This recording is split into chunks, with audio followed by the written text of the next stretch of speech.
Olá pessoas, tudo bem com vocês? Eu sou o Rodrigo Seixas, repórter aqui do Correio de Atibaia, e eu estou aqui com o técnico do Bragantino, Pedro Caixinha. A gente vai conversar hoje bastante sobre o Bragantino, mas essencialmente sobre tática, por isso tem o técnico aqui e aqui tem o Campinho para ajudar a gente a explicar um pouco tudo isso. Para começar, primeiro agradecer a você pelo contato, a toda a assessoria por ajudar nesse processo. Eu queria que você explicasse o quanto isso é importante para você no dia a dia, para explicar para os jogadores um pouco o que eles vão fazer, como funciona o andamento da sua equipe, o quanto isso te ajuda no dia a dia. Você tem a prancheta grande, pequena, aposto que nos computadores também devem ter vários aplicativos assim. Boa tarde, Rodrigo. É um prazer receber-te aqui. Só nos conhecemos através das conferências de imprensa e normalmente és aquele que tem mais cuidado de fazer perguntas para analisarmos o jogo. Aquilo que é a parte visual em termos de análise do jogo, análise posicional, que daí depois deriva aquilo que é mais tático em termos das decisões dos jogadores e porque um posicionamento em função dessas mesmas decisões, é importante para mim em termos visuais. Eu desenho muito, gosto de desenhar muito, mas gosto de utilizar muito também estas peçazinhas assim para poder ter outra visão muito mais chamativa e apelativa para mim, para depois poder desenhar e explicar aos jogadores. Utilizamos também muito a imagem-vídeo, eu a isto, por exemplo, chamo um modelo gráfico, utilizamos muito a imagem-vídeo para que possa ser trabalhada, quer ao nível do treino, quer ao nível do jogo. Há inclusivamente uma coisa que está por chegar aqui ao clube, que já utilizam muito na Europa, o Leipzig utiliza muito, que é ter uma pantalha quase tamanho gigante no campo, onde em termos de determinados trabalhos mais de orientação tática e posicional, nós possamos estar a realizá-los e precisamente ao lado parar um bocadinho e ter essa capacidade ou essa acuidade visual para corrigir posicionamentos que são fundamentais em termos daquilo que são o desenvolvimento dos comportamentos da equipa, já sejam eles com bola ou sem bola. Até eu estava vendo, essa semana o clube publicou um vídeo nas redes que tinha o campo dividido em setores enquanto vocês treinavam. Aqui a gente vê também alguns riscos. O quanto você usa isso no dia a dia, nos treinamentos, e isso, pelo que eu acompanho de futebol, tem a ver com espaços de fase, com jogo de posição, com ajudar o jogador a se localizar e aproveitar melhor o campo. É isso também? No fundo, o campo, naquilo que são as suas marcas, constituem referências, não é? E nós queremos ter essas referências em função de cada uma das situações onde estamos, por exemplo, no campo. Uma das situações que temos, dentro daquilo que é a fase do processo ofensivo no ataque ao golo, é o caminhar juntos, é o equilíbrio ofensivo, e nesse sentido a equipa tem que caminhar junta e ocupar o espaço muito dentro daquilo que são, por exemplo, duas zonas ou dois corredores para poder atacar junto, sem perder a largura, sem perder a profundidade, mas que os jogadores tenham também essas referências. Depois também, por exemplo, em termos da linha defensiva, se a bola está do lado direito ou do lado esquerdo, onde é que deve estar colocado o último defesa para coordenar essa linha em função dessa bola estar fechada, estar aberta, diagonais mais curtas, diagonais mais longas, e tudo isso em termos daquilo que são também a relação entre os setores. Se queremos que a equipa esteja curta, por exemplo, hoje o que tivemos a trabalhar, para além dessas referências zonais em termos daquilo que são os desenhos que temos no campo, colocamos e utilizamos também hoje uns manequins, outras vezes utilizamos algumas referências mais passivas, mas que tenham algum movimento que não os manequins que são estáticos, para trabalharmos a ligação entre as linhas numa coisa que nós acreditamos muito, que é trabalhar nas costas das linhas de pressão. Então tudo isso serve de referências e tudo isso penso que ajuda os jogadores a ter uma imagem muito mais fluida, tendo aquela máxima de que uma imagem vale sempre muito mais do que 1000 palavras. Não é? Uma coisa que eu vejo, principalmente nos 2 últimos jogos, nos 3 últimos, aí o Cuiabá acho que também conta, é o seu ponta vindo bastante por dentro, além do Sacha, tem os 2 meias aqui, né? Você tem o Eric e o Evangelista, o Lincoln também tem jogado aqui, e você faz um quadrado aqui no meio com esses jogadores, né? Até quando o São Paulo foi o Lincoln que fez isso daqui. Sim. E qual que é a importância de você ter esse quadrado? Para você ter uma superioridade aqui nesse setor e ter mais a posse perto da área, para aqui abrir espaço para o Natan, aqui podendo ser o ponta ou o capixaba, dependendo do jogo. É para isso que você quer fazer esse quadrado aqui no meio e ter mais superioridade aqui antes de uma, sei lá, uma defesa 4 mais 4 aqui? É isso que você procura? Bem, o que procuramos é ter uma ligação, estamos a falar da fase ofensiva, pode ser no meio campo ofensivo, no meio campo de ataque, ou pode ser até inclusivamente no nosso meio campo. Nós dividimos este momento para lá chegarmos em 4 fases dentro daquilo que é o ataque ao golo. Primeiro, que é o tiro de meta, que para nós já constitui desde que mudou a regra, é importante ser uma questão quase tática, quase como se fosse um esquema tático em termos da forma como o adversário se posiciona e como vamos tentar ultrapassar isso com os nossos princípios de sair a jogar. Depois temos a fase de construção, onde queremos ter superioridade numérica de forma a eliminar essas linhas de pressão, a primeira linha de pressão, e ter jogadores livres de frente para o jogo. Depois temos a zona de criação e no final temos a zona de finalização, onde a equipa tem que caminhar junta para estar equilibrada ofensivamente. O que nós queremos, por exemplo, no que estava a falar, é uma forma de ocupação racional do nosso espaço de jogo, aproveitar, por exemplo, também características diferentes daquilo que são os nossos laterais. O Juninho, falando do que foi, por exemplo, o último jogo, ou mesmo os jogos anteriores, colocando o Elinho aqui e o Lincoln aqui, por exemplo, e um lateral que tem uma projeção mais em largura e em profundidade, ou seja, o Natan, estamos a trabalhá-lo também para que possa, por exemplo, em alguns momentos podermos inverter isto e não ser sempre a mesma estrutura, só que tem uma lateralidade diferente em termos daquilo que são as capacidades, mas para gerar dúvidas, né? E a qualidade ou a capacidade dos jogadores individual para poder fazer isto.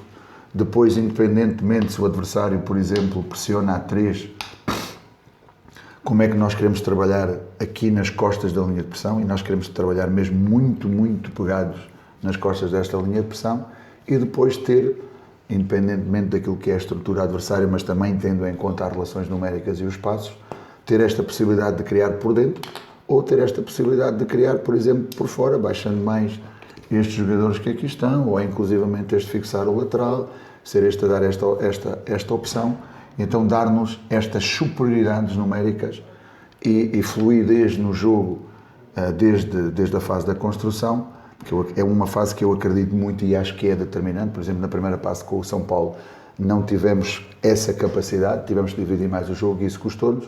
No segundo tempo, quando tivemos isto, tivemos mais chegada, tivemos também mais gente na chegada e é uma fase fundamental. Depois temos a fase de criação e aqui por exemplo, já são 2 jogadores mais no espaço entre linhas. Se estes trabalham nas costas da primeira linha de pressão, então muito provavelmente há alguns jogadores, ou 1 ou 2, que possam vir pressionar aqui também, e o que se gera depois é o espaço nas costas da segunda linha de pressão. Então o que queremos é tentar ter condições para eliminar estas linhas de pressão, para depois poder estar para encarar a última linha, sem nunca renunciar a situações em que, se o espaço, com um princípio muito claro, se o espaço já existe, não temos que o procurar, não temos que o construir, não temos que o criar, temos única e exclusivamente que o explorar, e aí também vêm então essas dinâmicas.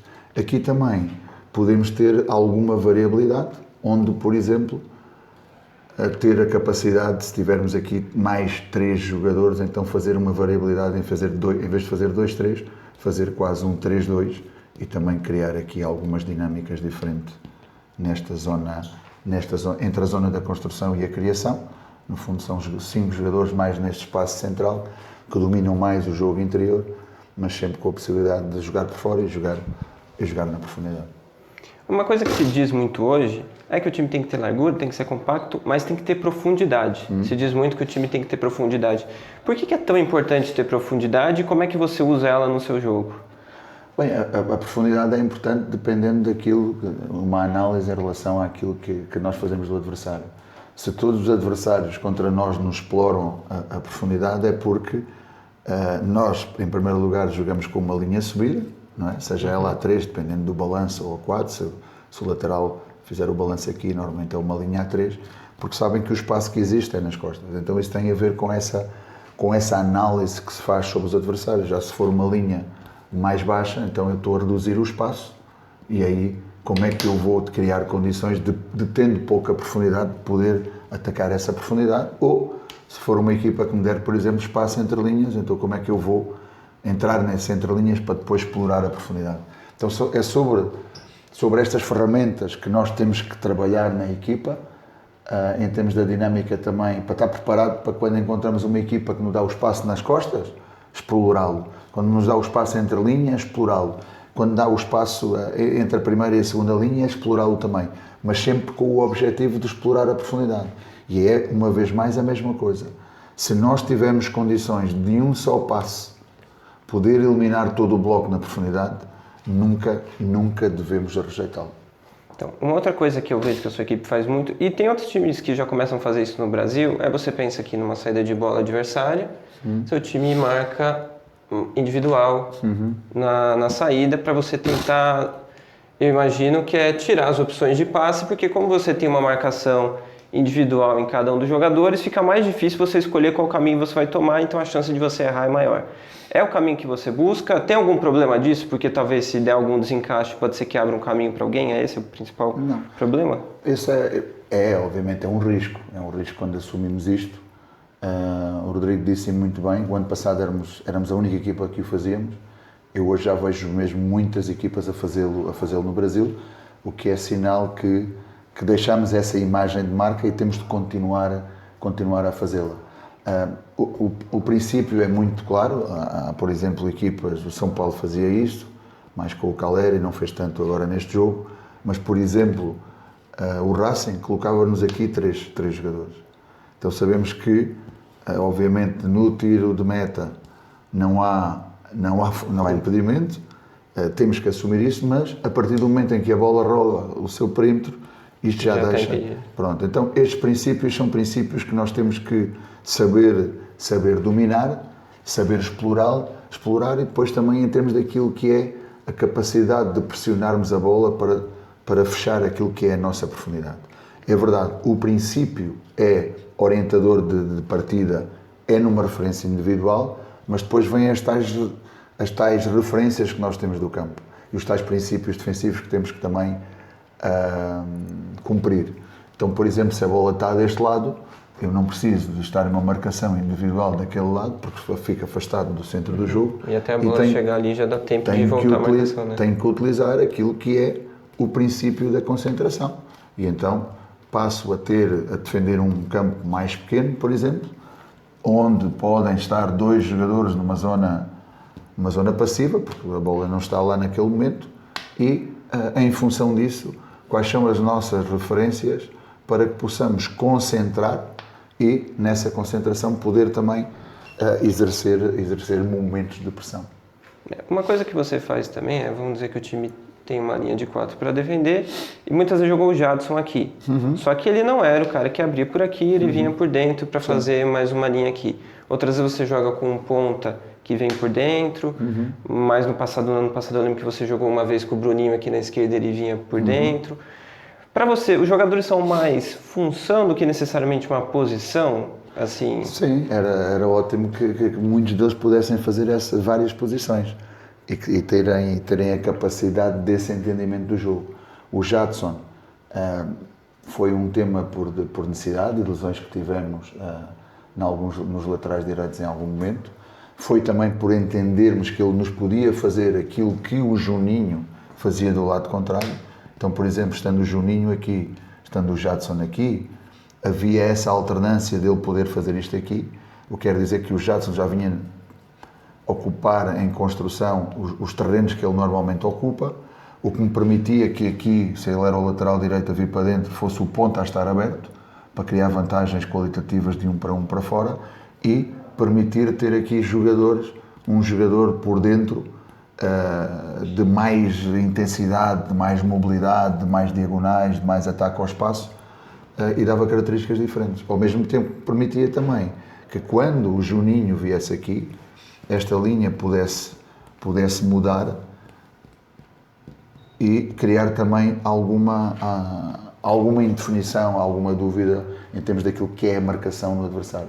Eu acho que no futebol atual Toda a gente consegue marcar se forem em termos de encaixes, acho que é fácil, por exemplo, ter referências de encaixe em cada uma das linhas. Eu acho que o mais difícil é quando existe mobilidade e trocas posicionais para levar o adversário a perder essas mesmas referências e encontrar depois os passos. Então, esta também foi em determinado momento, e em particular, é verdade, quando o Jadson jogava na lateral direita, a dinâmica que encontramos em termos da construção, sem perder aquela relação do 3+2 ou, eventualmente, também em alguns momentos, a possibilidade de passar num 2+3. Quando você volta aqui para um 2, 3 e 5, se você olhar, sei lá, Eurocopa, qualquer competição, você vê que muitos times fazem isso hoje, é hábito, nem todos com as mesmas propostas, mas na mesma estrutura. O quanto você assiste outros times e, não vou dizer que rouba as ideias, mas o quanto você procura adaptar algumas ideias do que você observa para a sua equipe, e se tem algum exemplo que você poderia dizer? Não tenho muito tempo de ver futebol. O europeu praticamente já está a acabar. Eu vi dos jogos de Portugal, foi aqueles que procurei assistir um bocadinho mais. Vi meia parte de cada um deles, inclusivamente até o último contra a França. Por isso não tenho muito tempo de ver futebol com este calendário competitivo, com esta densidade, com estas viagens, com tudo isto. Ontem ainda estava o Colômbia-Uruguai, eu saí daqui às 8h30 da noite, eu cheguei a casa e só quis descansar para estar hoje aqui outra vez às 5h30 da manhã. Por isso não tenho muito tempo. O que posso dizer é que de vez em quando baixo alguns jogos para analisar, mas analisar modelos superiores de rendimento. Ou seja, alguns jogos específicos tenho a curiosidade em ver como é que as equipas jogam, ou aquelas que, de uma maneira muito regular, o City, o Leverkusen no ano passado, o Atalanta, que tem alguns princípios e comportamentos nestas referências. A marcação de saída de bola é bem parecida. Inicialmente também muito o Leipzig e o Salzburg e o próprio New York, para saber as dinâmicas que tínhamos por aí, mas muito daquilo que tem a ver com o pensamento do jogo. Eu, quando comecei no Sub-14, fazia inconscientemente uma saída em 2+1. Jogávamos em 4-3-3 também, era 2+1, mas já está. Ou seja, aqui praticamente este jogador recebia sempre de costas.